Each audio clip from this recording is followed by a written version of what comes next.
આમ તો સત્તા પક્ષ ચૂંટણી દરમિયાન સત્તાનો ઉપયોગ નથી કરી શકતી, પણ હવે આ સત્તાનો દુરુપયોગ થતો હોય તેવા આરોપ લગાવવામાં આવી રહ્યા છે. આ આરોપ લગાવી રહ્યું છે કોંગ્રેસ અને આમ આદમી પાર્ટી.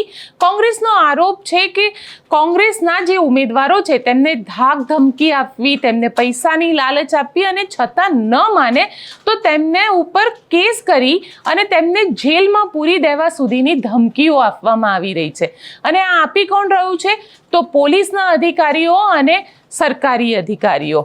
કેમ આવું બધું થઈ રહ્યું છે તેની વાત કરીશું. આજે કોંગ્રેસ દ્વારા ચૂંટણી પંચને પણ એક અરજી આપવામાં આવી છે. કહેવામાં આવ્યું છે કે અમારા ઉમેદવારને ખતરો છે. સાથે સાથે રિસોર્ટ પોલિટિક્સની શરૂઆત કરવામાં આવી છે. કોંગ્રેસે પોતાના અલગ અલગ જે મ્યુનિસિપલ કોર્પોરેશન છે અને જે નગરપાલિકા તાલુકા પંચાયતના ઉમેદવારો છે તેમને હવે રિસોર્ટમાં મોકલી દીધા છે. અત્યાર સુધી આપણે રિસોર્ટ પોલિટિક્સ રાજ્યસભાની ચૂંટણીમાં જોયું હતું કે ધારાસભ્ય વહેંચાઈ જાય છે, પણ અહીંયા તો ઉમેદવારોનો પણ ભાવ બોલાય છે. એટલે એની પણ ચર્ચા કરી લઈશું, કયા ઉમેદવારનો કેટલો ભાવ બોલાઈ રહ્યો છે. અને સાથે સાથે ચર્ચા કરીશું કે છેલ્લા 30 વર્ષથી ભારતીય જનતા પાર્ટી તો સત્તામાં છે.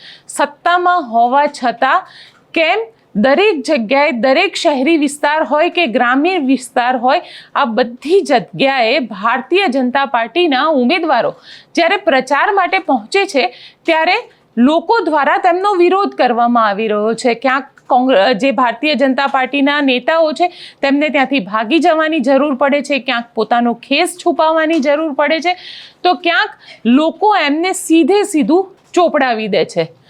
તો નમસ્કાર, હું છું ગોપી ઘાંગર અને આપ જોઈ રહ્યા છો નિર્ભય ન્યૂઝ.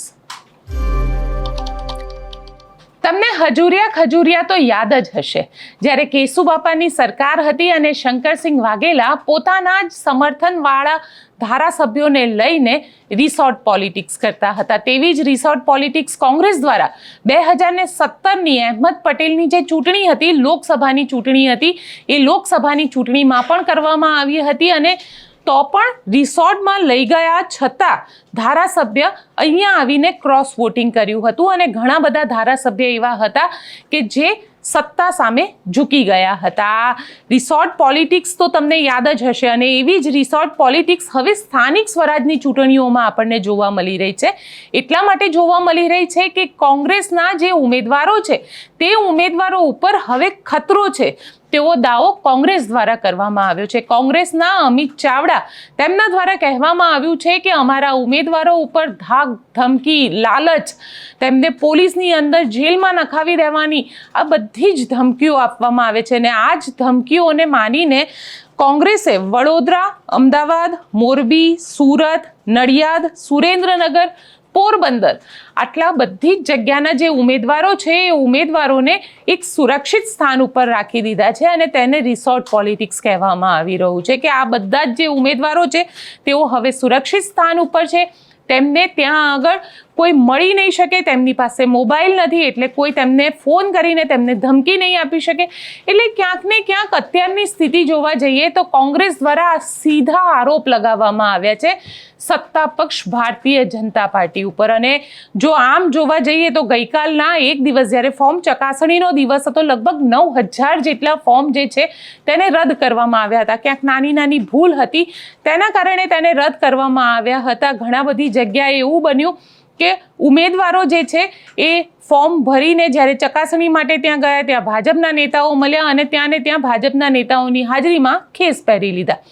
ઘણા બધા તો એવા છે કે જેમણે પોતાના ફોર્મ ચકાસણી પણ કરાવડાવી દીધી, ત્યાંથી ઉમેદવાર ઘોષિત થઈ ગયા અને ભાજપના નેતાના ફોન આવ્યા એટલે હવે એવું કહી રહ્યા છે કે અમે તો સેવા માટે, ભારત માતાની સેવા માટે થઈ અને ભારતીય જનતા પાર્ટીમાં આવી ગયા છે અને અહીંયા આગળ અમે સેવાની પોલિટિક્સ કરવાના છીએ.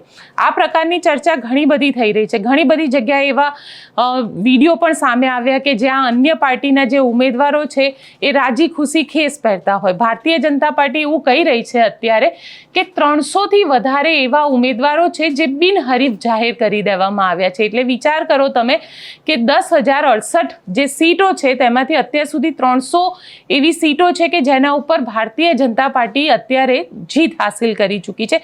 બીજી એવી ઘણી બધી સીટો હજી બાકી છે. કોંગ્રેસ દ્વારા આરોપ કરવામાં આવ્યો છે કે ઘણા બધી જગ્યાએ અમારા ઉમેદવારોના ફોર્મમાં જાણી જોઈને જે ત્યાંના ચૂંટણી અધિકારી છે એ અધિકારી ભારતીય જનતા પાર્ટીના કાર્યકર હોય તેવી રીતે એ ફોર્મને રદ કરી દે છે. આ આરોપ પણ લગાવ્યો છે. આજે ચૂંટણી પંચની અંદર કોંગ્રેસ દ્વારા પોતે અરજી આપવામાં આવી. આ અરજીની અંદર ખૂબ મહત્વની વાત કોંગ્રેસ દ્વારા લખવામાં આવી છે અને જો એ વાત તમને કહું તો તેમાં સત્તાધારી પક્ષ ભાજપના દબાણ હેઠળ પોલીસ તંત્ર દ્વારા કોંગ્રેસ પક્ષના ઉમેદવારોને ડરાવી ધમકાવી ઉમેદવારી પત્રને પાછી ખેંચવા બાબતની આ ફરિયાદ કરવામાં આવી છે અને સાથે જ તેમના દ્વારા એવું કહેવામાં આવ્યું છે, અલગ અલગ કિસ્સા ટાંકવામાં આવ્યા છે, જેમાં કલોલ તાલુકાના સાંતેજના પીઆઈ જે છે તેમના દ્વારા કઈ રીતે ડરાવવામાં આવ્યા, ધમકાવવામાં આવ્યા, સાથે સાથે અમદાવાદ શહેરની અંદર કઈ રીતે કોંગ્રેસના જે નેતાઓ છે, ઉમેદવારો છે, તેમને ડરાવવામાં આવ્યા, ધમકાવવામાં આવ્યા. સુરતની અંદર પણ આ જ રીતની વસ્તુ જોવા મળી છે. સ્થાનિક પોલીસ અને એસઓજી દ્વારા કોંગ્રેસના ઉમેદવારને ધાક ધમકી આપવામાં આવી છે તેવો પણ કોંગ્રેસનો દાવો છે. સાથે તેમને રાજ્ય ચૂંટણી પંચને લખ્યું છે કે આ આખી બાબતે રાજ્ય ચૂંટણી પંચ જે છે એ એક્શન લે, કારણ કે આ આખા મામલાની અંદર ગુજરાતની અંદર અત્યારે જે જોવામાં આવી રહ્યું છે તો ક્યાંક ને ક્યાંક બંધારણીય છેતરપિંડી થઈ રહી છે. આ શબ્દ અહીંયા આગળ કોંગ્રેસ દ્વારા વાપરવામાં આવ્યો છે કે આ કોન્સ્ટિટ્યુશનલ ફ્રોડ થઈ રહ્યું છે અમારી સાથે, કારણ કે જે રીતે લોકશાહીમાં દરેક વ્યક્તિને વોટ કરવાનો અધિકાર છે એવી જ રીતે જો કોઈ વ્યક્તિ ચૂંટણી લડવા ઈચ્છી રહ્યું છે તો તેને સામા પક્ષ દ્વારા ધાક ધમકી અને ક્યાંક ને ક્યાંક ડરાવવાની જે રાજનીતિ થઈ રહી છે તેની સામે આ વિરોધ વ્યક્ત કરવામાં આવ્યો છે. તેમના દ્વારા એવું કહેવામાં પણ આવી રહ્યું છે કે પોલીસ જે છે એ ક્યાંક અહીંયા આગળ પક્ષપાતી ભૂમિકામાં છે, સાથે ભયનું વાતાવરણ ઊભી કરી રહી છે, સાથે સાથે આચારસંહિતાનો ભંગ પણ થઈ રહ્યો છે. એટલે પોલીસ જે છે કે ભારતીય જનતા પાર્ટીના જે નેતાઓ છે એ ઉમેદવારને ફોન કરી અને જે રીતે તેમને કહી રહ્યા છે કે તમે આ બાજુ આવી જાઓ, તમને આટલા રૂપિયા આપવામાં આવશે, જે આચારસંહિતાનો ભંગ ગણાવવામાં આવી રહ્યો છે. સુપ્રીમ કોર્ટનો જે નિર્દેશ છે તેનું અહીંયા આગળ પાલન નથી કરવામાં આવતું તેવું પણ કહેવામાં આવ્યું છે. લોકપ્રતિનિધિ ધારો જે છે તેનું પણ અહીંયા આગળ ઉલ્લંઘન કરવામાં આવ્યું છે. સાથે સાથે આદર્શ આચાર સંહિતા જે મોડલ કોડ ઓફ કન્ડક્ટ છે તેનું પણ ઉલ્લંઘન કરવામાં આવ્યું છે. ચૂંટણી આયોગની નિષ્પક્ષતાની જવાબદારી છે તો ચૂંટણી આયોગ આ આખા મામલે ગુજરાત સરકારને આર્ટિકલ 243K હેઠળ સ્વગ્રહી સત્તા, આ સત્તાના હેઠળ આ આખા મામલાને જે આદર્શ આચાર સંહિતા છે તેનું પાલન કરાવડાવે, આ પ્રકારની વાત જે છે, રજૂઆત જે છે એ કોંગ્રેસ પક્ષ દ્વારા કરવામાં આવી છે. અને એક તરફ ભારતીય જનતા પાર્ટી પણ હવે આ મામલે સામે મેદાનમાં આવી ગઈ છે. જે રીતે કોંગ્રેસ આરોપ લગાવી રહી છે અને કોંગ્રેસ જે રીતે કહી રહી છે કે અમારા નેતાઓને ડરાવવામાં ધમકાવવામાં આવી રહ્યા છે, તેની સામે હવે ભારતીય જનતા પાર્ટી પણ મેદાનમાં આવી ગઈ છે. ભારતીય જનતા પાર્ટીના ડૉક્ટર અનિલ પટેલ દ્વારા નિવેદન આપવામાં આવ્યું અને સાથે સાથે જગદીશ વિશ્વકર્મા જે ભારતીય જનતા પાર્ટીના અધ્યક્ષ છે તેમના દ્વારા પણ નિવેદન આપવામાં આવ્યું છે. સૌથી પહેલાં તો આપણે અમિત ચાવડાને સાંભળીએ જેમણે રજૂઆત કરી છે આજે ચૂંટણી પંચને, અને સાથે સાથે સાંભળીએ કે ભારતીય જનતા પાર્ટી આ આખા મામલે જે રીતના આરોપ લગાવવામાં આવી રહ્યા છે તેને લઈને શું કહી રહ્યું છે. કેટલીક જગ્યાએથી યાદી મેળવી અને એ ઉમેદવારોને ડરાવવા ધમકાવવાના પણ પ્રયત્ન થયા. અનેક જગ્યાએ અહીંયા ગાંધીનગરમાં કલોલ વિધાનસભા વિસ્તાર હોય, સુરત શહેરના વિસ્તાર હોય, આણંદમાં વાસદ પોલીસ સ્ટેશન હોય, તારાપુર પોલીસ સ્ટેશન હોય કે અમદાવાદમાં ક્રાઇમના ડીસીપી કક્ષાના અધિકારીઓ હોય અને ગુજરાતમાં જુદા જુદા વિસ્તારમાં પોલીસના અધિકારીઓ ભાજપના એજન્ટ તરીકે કોંગ્રેસના ઉમેદવારોને ધમકાવવા માટેનો પૂરો પ્રયત્ન કરી રહ્યા છે. આજની જ વાત કરીએ તો તારાપુર ખાતે કોંગ્રેસના ઉમેદવાર, મહિલા ઉમેદવાર છે, એના પતિને ઘેરથી પકડી જવામાં આવે છે અને એને ધમકાવવામાં આવે છે કે તમારી પત્નીનું ફોર્મ પાછું ખેંચાઈ લો, નહીં તો તમને પૂરી દઈશું. આજની જ વાત કરીએ તો વાસદ પોલીસ સ્ટેશનમાં પણ આ જ રીતની ધમકી આપવામાં આવે છે. કલોલની જે ઘટના છે એના બધા જ પુરાવા રજૂઆતો પહેલા પણ થઈ ચૂકી છે. સુરતમાં પણ નામ જોગ ફરિયાદ આપવા છતાં પોલીસ અધિકારીઓ રોકાતા નથી. અમદાવાદમાં પણ ડીસીપી ક્રાઇમ હોય એ લેવલના અધિકારીઓ દ્વારા બુટલેગરોને સાથે રાખીને ધાક ધમકી આપવામાં આવે છે. અમે ચૂંટણી પંચને પહેલા પણ રજૂઆત લેખિતમાં મોકલી છે.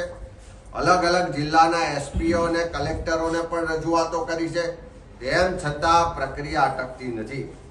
આજે ચૂંટણી પંચને પણ કીધું છે અને તમારા માધ્યમથી ગુજરાતની સરકાર અને ગુજરાતના જે અધિકારીઓ છે, જે પોલીસ વિભાગના અધિકારીઓ અને સરકારના અધિકારીઓ છે, અને સાથે એમના ભાજપના મળતિયા બિલ્ડરો, બુટલેગરો બધાને જ કહેવા માંગીએ છીએ કે આ લોકશાહીનું પર્વ છે.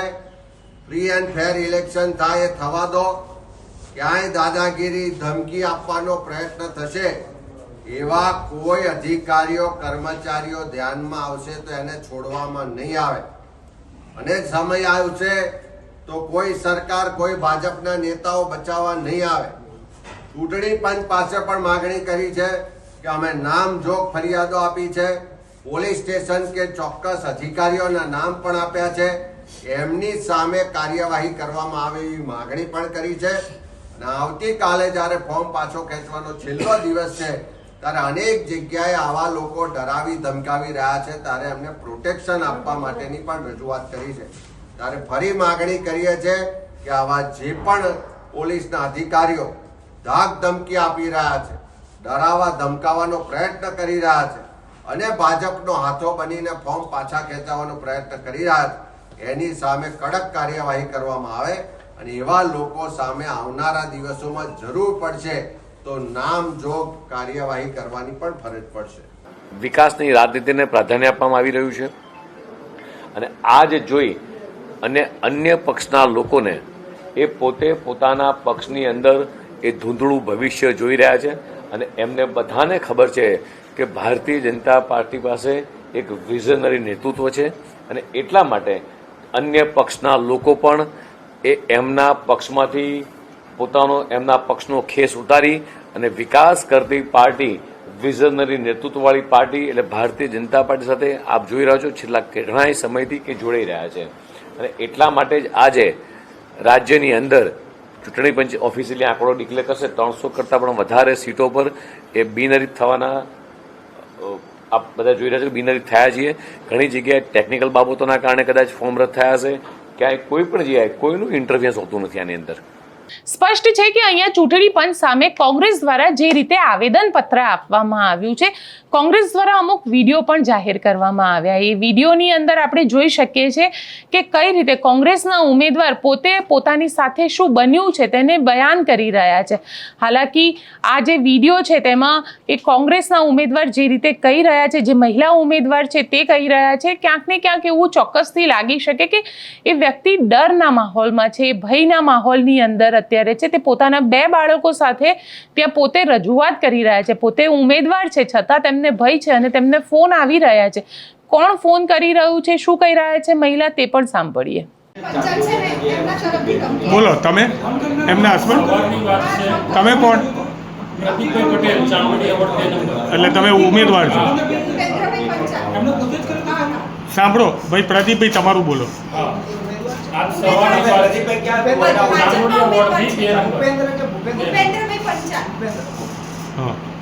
સવારની વાત છે. 10 વાગે મારો ઓટો કન્સલ્ટનો બિઝનેસ છે, મારે ફરવાનું કામ હોય.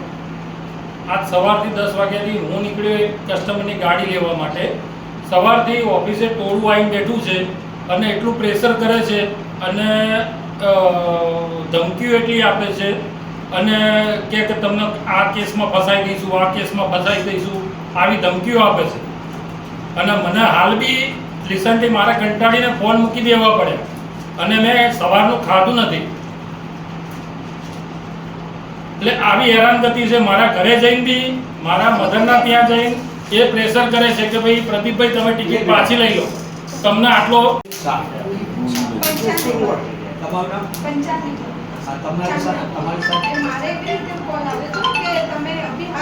છોકરા લઈને નીકળી જાઓ, નહીં તો કે તમને સાંજ સુધીમાં અમે સ્ટેશન પર લઈ જઈશું અને ગમે તે ધાક ધમકી બી આપી શકે. તો હું આ છોકરા લઈને મારે કઈ રીતે નીકળું? અને મને ઉપરથી એવું કહ્યું કે તમે કોઈ એટલા પૈસા આપો પણ તમે આ ટિકિટ પાછી ખેંચી લો, કારણ કે સામેની સાઈડ અમારા કાસ્ટના જ ઊભા છે, એના હિસાબે એની ટિકિટ વોર્ડ વધી જાય એના માટેથી મને એવું કહ્યું છે કે તમે આ ટિકિટ પાછી ખેંચી લો. બસ આ ધમકીઓના છોકરાઓ લઈને મારે રખડવું પડે છે. આજે આ બેન એમના બાળકો લઈને સવારના જમ્યા વિનાના બાળકો ખાધા વિનાના અત્યારે આ રીતે દર ભટકી રહ્યા છે આ ભાજપના શાસનમાં. નહીં, આ ચાંદલોડિયા વોર્ડ, આ બેન ચાંદલોડિયા વોર્ડમાં છે અને આ બેન જોધપુર રોઝવુડમાં રહે છે. એમના હસબન્ડ આસવ શાહ છે, એ પણ છે. હા,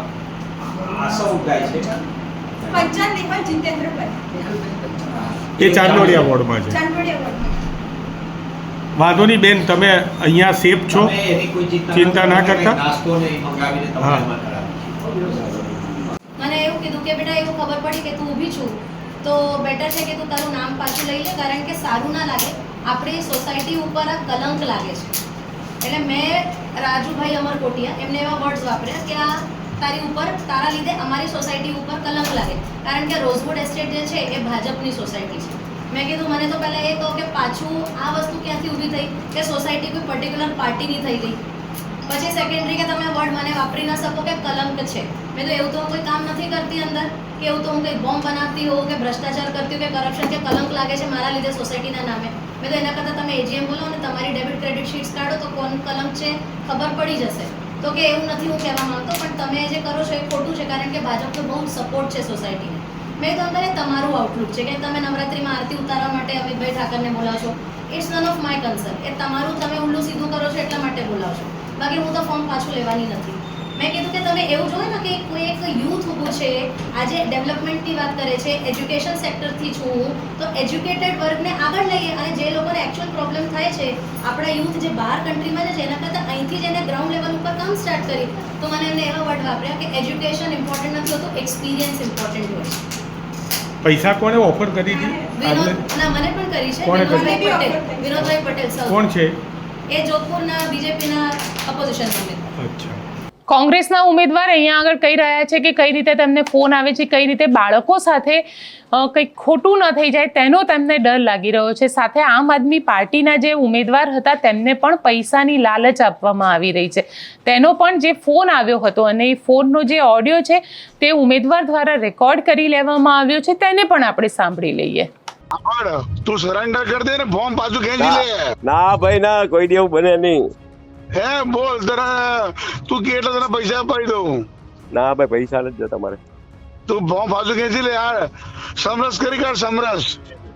હે સમરસ કરી કાઢ. ના ભાઈ ના, સમરા શું કરે? તો બરાબર, બાકી અત્યારે તો યાર મારા ભાજપની પેનલ જીતાડવાની છે. નમસ્કાર મિત્રો, હું છું ડૉક્ટર જ્વેલ વસરા, કાર્યકારી અધ્યક્ષ મધ્ય ઝોન આમ આદમી પાર્ટી ગુજરાત. મિત્રો, સ્થાનિક સ્વરાજની ચૂંટણીની કાલે સ્ક્રુટની પતી ગઈ છે. સ્ક્રુટની પત્યા પછી ભાજપના દલાલો ગુજરાતની અંદર ખૂબ વ્યાપક પ્રમાણમાં ફેલાઈ ગયા છે અને એ દલાલો છે એ ઉમેદવારોને ધાક ધમકીથી પૈસેથી પહેલાં પૈસાનું પ્રલોભન આપે છે અને પૈસાથી ન ખરીદાય તો પછી ધાક ધમકીઓ આપે છે અને પોલીસનો સહારો લે છે અને ઉમેદવારોને ખરીદવાની કોશિશ કરે છે. ઉમેદવારો એનો આજે આમ આદમી પાર્ટીના અમદાવાદના ઇન્ડિયા કોલોની વોર્ડ નંબર 22ના અમારા ભાવેશભાઈ કાકડિયાને ભાજપના ઉમેદવાર પંકજ પટેલે એમના દલાલ અર્પિત પટેલ દ્વારા ભાવેશ કાકડિયાને ફોન કરીને પૈસાની લાલચ આપે છે અને ખરીદવાની કોશિશ કરે છે. પરંતુ આ પંકજભાઈ અને અર્પિતભાઈને હું કહું છું કે આ આમ આદમી પાર્ટીના કટ્ટર ઈમાનદાર ઉમેદવારો છે. આ તમારી કોઈ લાલચથી, તમારા કોઈ લોભ, તમે કોઈ જે લાલચ આપો છો એ લોભ લાલચથી ખરીદાય એવા ઉમેદવારો નથી. તો આ જે લોકશાહીનું પર્વ છે એને આપણે ધામધૂમથી ઉજવવાનું હોય છે, ના કે ગુંડાગીર્દી કરી અને ના કે ધમકીઓ આપીને આ પર્વને ઉજવવાનું હોય છે. એટલે મહેરબાની કરીને તમે આમ આદમી પાર્ટીના ઉમેદવારોને ખરીદવાની કોશિશ ન કરો. વેચાણીનો માલ છે એ કોંગ્રેસમાં છે, ત્યાં ખરીદારી થાય છે. તમે કોંગ્રેસમાં જાઓ અને કોંગ્રેસમાંથી ખરીદારી કરો, આમ આદમી પાર્ટીમાંથી નહીં. આમ આદમી પાર્ટીનો એક પણ કેન્ડિડેટ છે, એક પણ ઉમેદવાર છે એ તમને ક્યારેય જવાબ નહીં આપે, કેમ કે એ અરવિંદ કેજરીવાલના કટ્ટર ઈમાનદાર ઉમેદવાર છે. એટલે ફરીથી કહું છું, લોકશાહીનું હનન ના કરો, લોકશાહીના પર્વને ધામધૂમથી ઉજવો. જય હિન્દ, જય ભારત, જય જય ગરવી ગુજરાત. તમે અહીંયા સાંભળ્યું કઈ રીતે ઉમેદવારને ધાક ધમકી આપવામાં આવે છે અને પૈસાની લાલચ આપવામાં આવી રહી છે.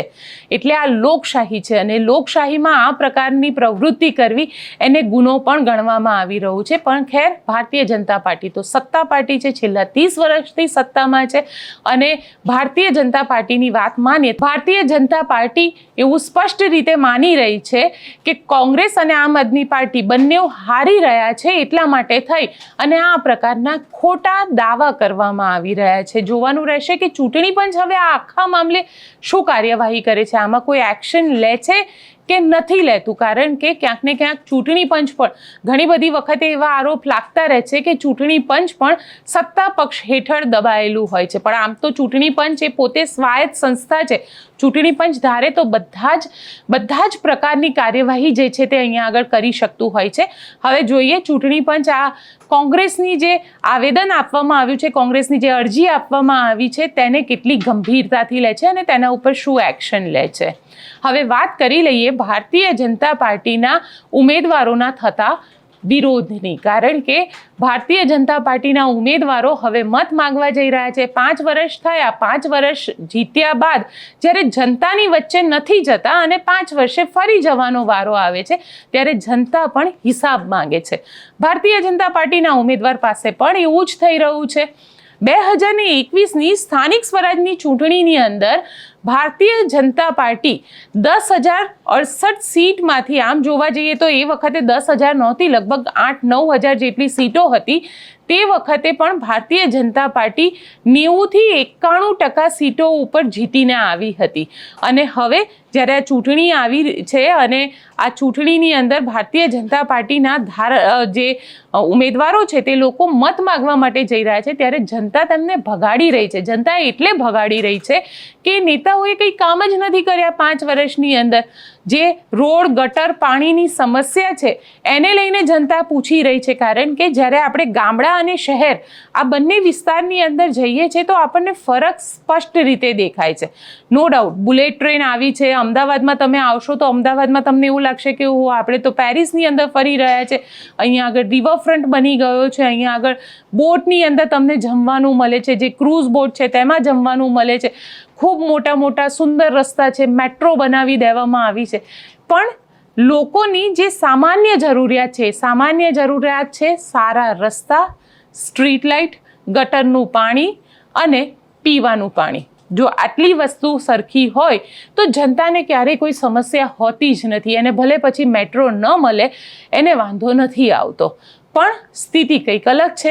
અલગ અલગ વિસ્તારમાં અલગ અલગ સમસ્યાઓ છે અને આ સમસ્યાઓમાં કોક રોડ માટે હેરાન છે તો કોક ક્યાંક ગટરના પાણી ઉભરાય છે તેના કારણે હેરાન છે. અને નેતાજી એવા છે કે નેતાજીને વારે વારે રજૂઆતો કરવામાં આવે છે છતાં નેતાજી આ રજૂઆતો સાંભળતા નથી. સુરતની અંદર પણ ત્યાં ભારતીય જનતા પાર્ટીના નેતાઓ ગયા હતા, ત્યાં પણ લોકોએ તેમને ભગાડ્યા. ભુજની અંદર આજે ગયા હતા તો ભુજમાં પણ ત્યાં એમને ભગાડવામાં આવ્યા. ગાંધીધામની અંદર ભગાડવામાં આવ્યા. અલગ અલગ જગ્યાએ રાજકોટની અંદર ભગાડવામાં આવ્યા. મોરબીની અંદર પણ આ જ પ્રકારનો વિરોધ જોવા મળ્યો. એટલે અલગ અલગ જગ્યાએ જ્યાં ભાજપના નેતાઓ જઈ રહ્યા છે ત્યાં લોકો હવે એટલા જાગૃત થયા છે કે પોતાના અધિકાર, પોતે જે વેરા આપી રહ્યા છે એ વેરાની સામે તેમને કામ થયું કે નથી થયું તેનો હિસાબ પણ લે છે. એટલે નેતાઓ જાગી જજો, કારણ કે આ જનતા છે અને જ્યારે જનતા જાગે છે ત્યારે નેતાને ભાગવું પણ પડે છે. અત્યારે સ્થિતિ આવી જ જોવા મળી રહી છે. ઘણા બધી જગ્યાએ જે લોકો કહી રહ્યા છે તે પણ આપણે અહીંયા સાંભળી લઈએ.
તમે જનતાને સાંભળી અને જનતા તો સ્પષ્ટ રીતે માને છે જો કામ નહીં થાય તો વોટ નહીં આપે અને આ વખતે જનતાનું મૂડ કંઈક અલગ હોય તેવું પણ લાગી રહ્યું છે. ખેર, આ તો રાજનીતિ છે. રાજનીતિમાં અત્યારે ભલે જનતા બોલી રહી પણ છેલ્લે જઈને બટન તો કઈ પાર્ટી તરફ દબાવે છે, કારણ કે ઈવીએમના બટન દબાવવાના હોય છે.